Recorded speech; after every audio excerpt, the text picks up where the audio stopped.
I just put 4 bitches at 4 seats. Money made me forget I got amnesia. Hey, what's going on, guys? Skogey here, and I'm back with a brand new video for you all today. We're in a little bit new setting here, I guess. I'm not on my bed today. I moved my desk around and got all my stuff set up so I would be nice and cozy in the corner of my room over here, and I've got everything going. I've got my lighting going. I think I look pretty damn good. There's a little bit of a shadow on this side. I gotta fix that. But other than that, I'm good. But today is January 5th, and since it is the 5th, I wanted to talk about my top 5 albums from 2018. The reason that I didn't do this like on New Year's Day or something like that is I wanted to give myself time with all of the albums that came out that I was listening to and make sure that like one didn't want to bump up a spot. And my only honorable mention here is 21 Savage, I Am Greater Than I Was. First off, I love the album title. I think it's awesome. It really fits the whole theme of the album. He's kind of grown up a little bit. There's a few times where he's talking same old shit, but he does grow up a little bit on the album too, and he uses a lot of different sounds, and he's really rapping a lot better, and I really, really liked it. It's a great improvement from anything else that he's done. So if I had to say a number 6 album, it's this one, I Am Greater Than I Was by 21 Savage. But into my top 5. So starting with number 5, I'm giving it to Brockhampton Iridescence. Now, I absolutely love this album. I still listen to it all the time. I like almost every single song on it. I didn't really care for Thug Life. I didn't really get that one. But I really, really like this album. The only reason that it's number 5 on my list is because I feel like it is a little bit too noisy and it could have been done better. And I feel like part of the reason that I personally love it so much is just bias, because I loved the Saturation Trilogy so much. I've been to 2 of their concerts, and I've only ever been to 5 concerts in my life. So like, it's not like I have any bias there. So I'm giving them number 5. It could have been somewhere higher though, I think. Definitely.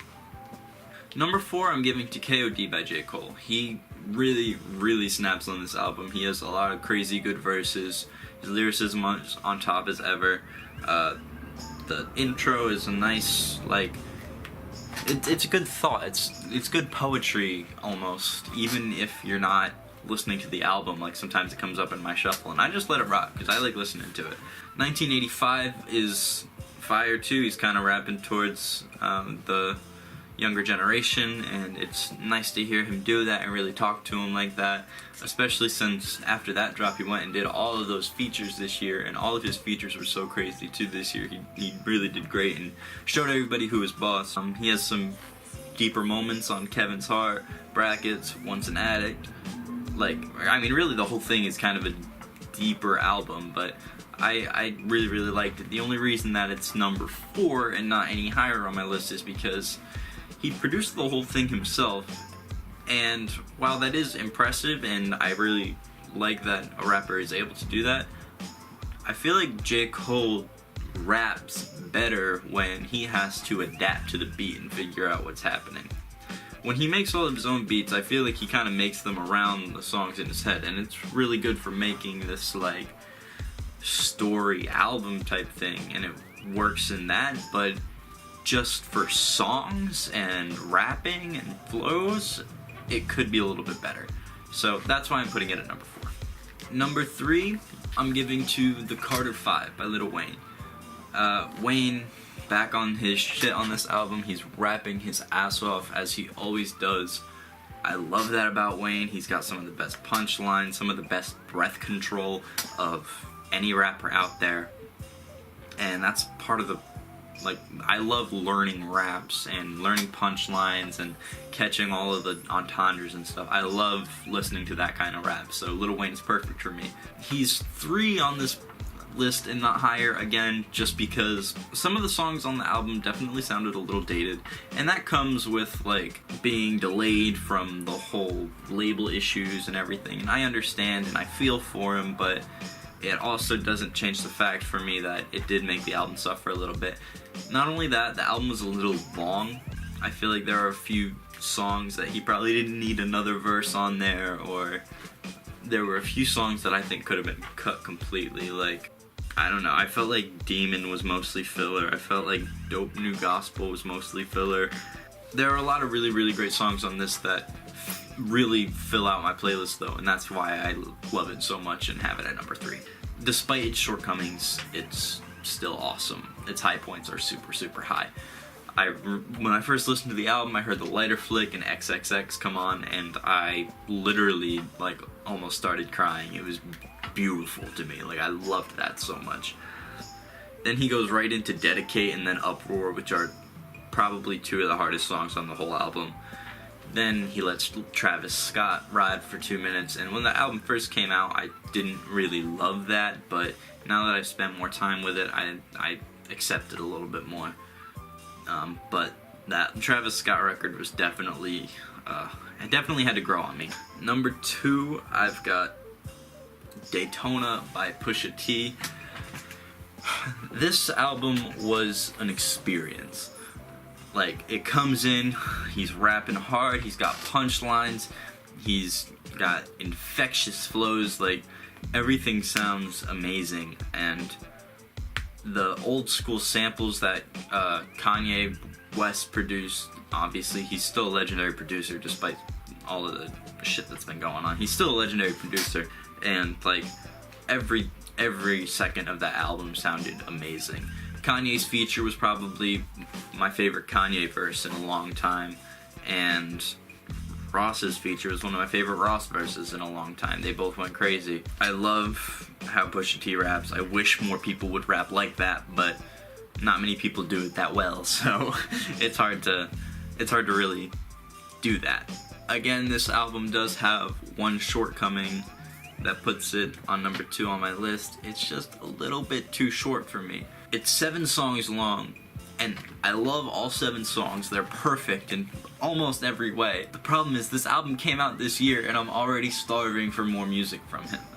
I wish it was just like maybe 10 songs at least. That would have made me a lot happier, but either way, number 2, I'm very happy with it.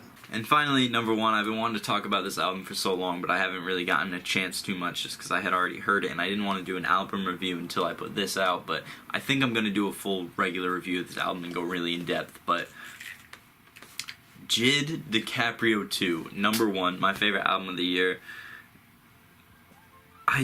Everything about this album is like perfect to me. Literally almost everything. Like, the intro is funny, it gives the like weird like vibe that the whole album has. It's really zany and I love that. Then it goes into Slick Talk, and Jid goes into like this really odd in and out, like he feels like he's dancing with the flow, or dancing with the beat, I mean, with his flow.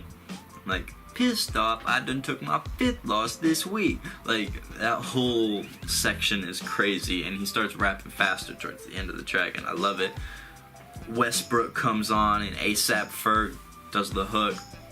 One of my favorite parts about this song is that not only does A$AP Ferg have his hook, Jid comes on later in the song and kind of has like a second hook, almost, and I really like playing with the song structure like that. It was really fun to me. Goes right from that to Off D's, which I was just talking about J. Cole. J. Cole has, this is my favorite J. Cole verse this year, is on Jid's album, and this is one of my favorite Jid verses on his album too, is on Off D's.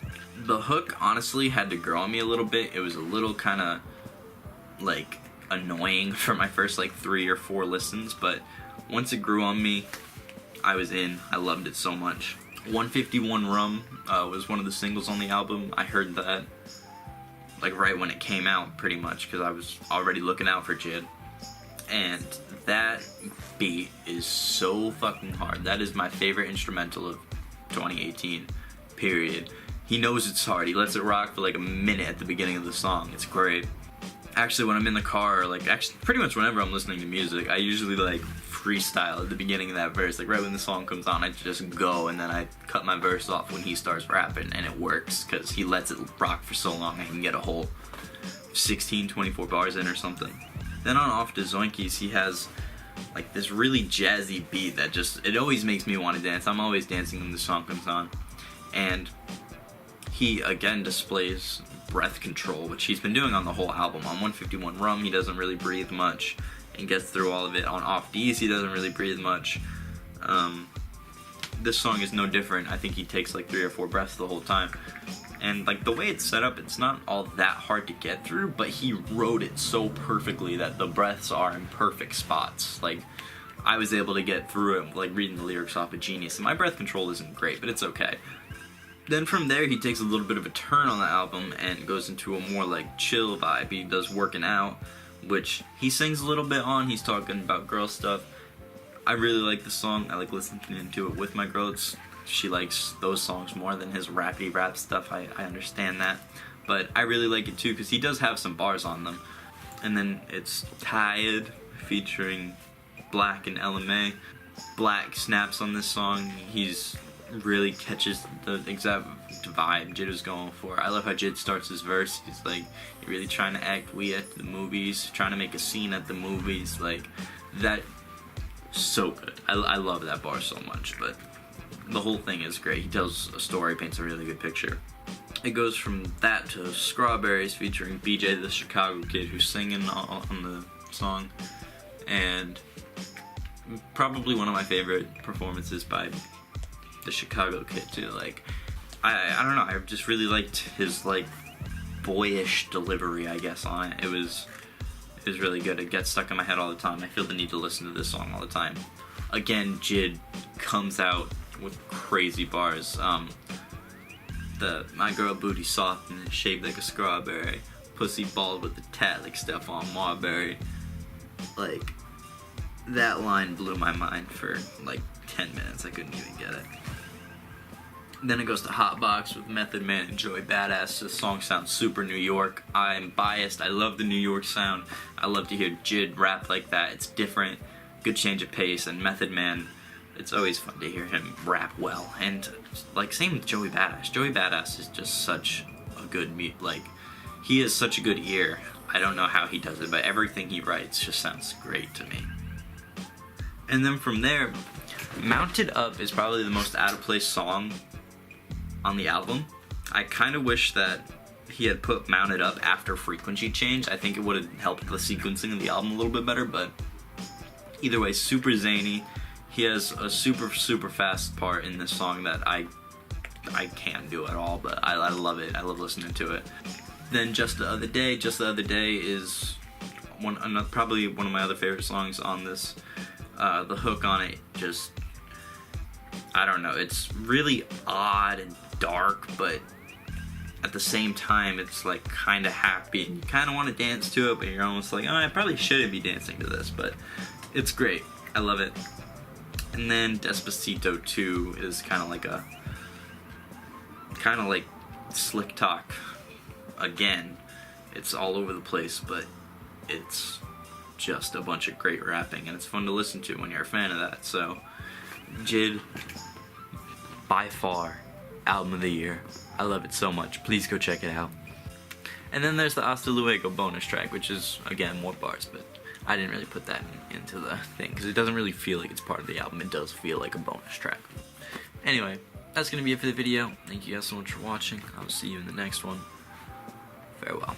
Goodbye. Comment what you... Oh wait, I forgot to say that. I've been forgetting to say that a lot lately. Comment your top 5 albums of the year. Comment what you thought about my list, what you think about any of these albums. Talk to me. I love you all. Subscribe if you're new, but remember, it ain't easy being steezy. Like if you liked. And yeah. Later, everybody. Goodbye.